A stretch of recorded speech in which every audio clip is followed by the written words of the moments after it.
So here we are at the end of yet another week, and here on this channel that means one thing and one thing only. Every weekend I post an episode of this series we do called Your Take Not Mine, where I turn to you, the viewers, to give me your hottest NBA takes of the week based on what's going on at the time, and I then choose my favorite submissions and discuss them in a video. This week the NBA playoffs officially got into the swing of things, and almost every single series has been intriguing in their own right, with quite a few of them being super tight, some surprise dominance by others, and plenty of notable performances going down along the way, so of course, we have plenty to discuss. In order to submit your takes, I make a community post on either the day of or the day before the video, similar to the one that you see on your screen now, so if you want a chance to be featured in a future episode, be sure to stay on the lookout for that. Before we start though, I want to thank Prizepix for sponsoring this video. Prizepix is the perfect service for all of us basketball fans here because when you're involved, it makes watching the games every night so much more fun and engaging.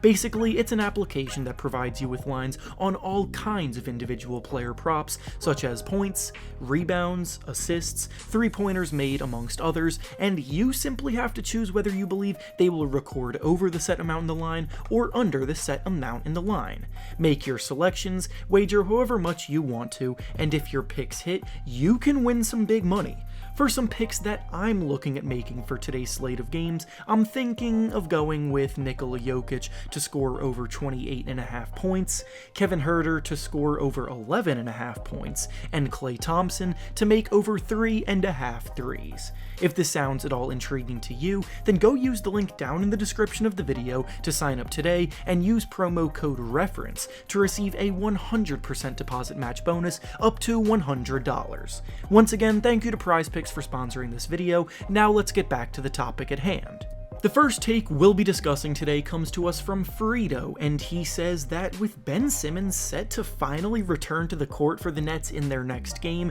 they still have a chance to win the series. Well, this take sure is optimistic, almost to the point of delusion, and even though I understand why, even in this situation, it's hard to count the Nets out because of all of the talent that they have, at this point, they would literally have to do something no team has ever done before to pull it off. In NBA history, teams that go up 3-0 in a series have literally never lost that series, and the Nets are now down 3-0 in the series to the Celtics. Kevin Durant has looked like a shell of himself, struggling mightily to deal with the defensive schemes that the Celtics have been throwing at him. Kyrie Irving hasn't necessarily picked up much of the slack he's left behind, and the Celtics top to bottom look like the more dominant and cohesive team. Sure, next game Ben Simmons is expected to make his long-awaited return to the court, but if you're expecting him to be some sort of secret weapon in a playoff series, you just haven't been paying much attention to his career at all. Year in and year out, Ben Simmons' production has shrunk in the postseason. Last year, especially against the Hawks, he shrunk when the lights got brightest. His minimal offensive repertoire minimizes what he can do on that end, which at times shrinks the floor for those around him as well. And while he is an unbelievable defender, and that part of his game would definitely help the Nets out a ton, it's tough to expect him to be anywhere close to the player that he was last season due to how long it's been since he's played basketball. Like, it has literally been a full year since he has played competitive basketball, and his return to the court is a playoff elimination game with his team's back against the wall where the lights would be shining the brightest. That doesn't exactly sound like the kind of scenario Ben Simmons will be a difference maker in, so honestly, it seems as though the Brooklyn Nets run will end very early this season. The next take we'll be discussing today comes to us from Hawes, and he says that Fred VanVleet is flying under the radar as an all-star talent underperforming in these playoffs, and that he's not getting nearly as much blame as other struggling all-stars usually do.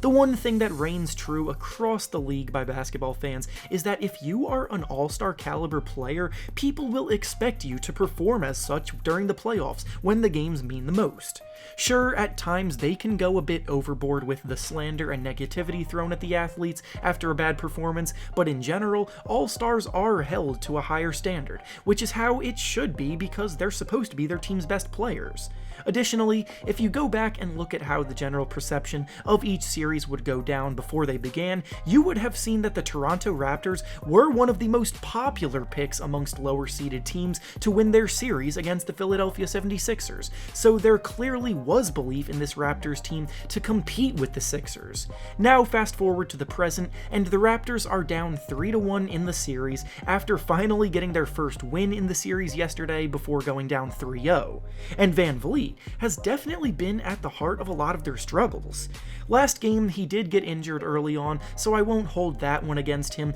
but in the 3 games that the Raptors lost in the series, he shot the ball a measly 35% from the field and 33% from 3, scoring just 16 points per game, and honestly shooting his team out of it at times. That definitely could have been closer in the series if he played up to the standard that he's held to, which has to leave a sour taste in the mouths of Raptors fans, but as I said in the last discussion, this series will more than likely end in the Sixers' favor now after being up 3-0 before, which, as I also previously said, has never been overcome in NBA history. And finally, the last take we'll be discussing today comes to us from Esteban, and he says that Desmond Bane and the rest of the Grizzlies supporting cast have been doing a better job competing for the Grizzlies this series than their leader Ja Morant has. The young Grizzlies team outperformed all expectations this season and entered the playoffs as a hungry team obviously favored over the Timberwolves, yet 4 games into the series, it is tied 2 games apiece, and honestly barring a horrific late game collapse in Game 3 by the Timberwolves, the Wolves have been the better team in this series. Ja Morant had an incredible breakout season this year, averaging about 27 points per game on 49% shooting in the regular season, but in this series so far, he's averaging just 20 points, shooting 40% from the field, and he's coming off of an 11-point outing, which just isn't enough if the Grizzlies are going to advance to the next round. Now, I wouldn't say everyone around Morant is performing well and blaming Ja for everything, because that just wouldn't be true. Jaren Jackson Jr. is also struggling mightily in this series, but overall, Morant is supposed to be their leader out there, and they will only go as far as he can take them.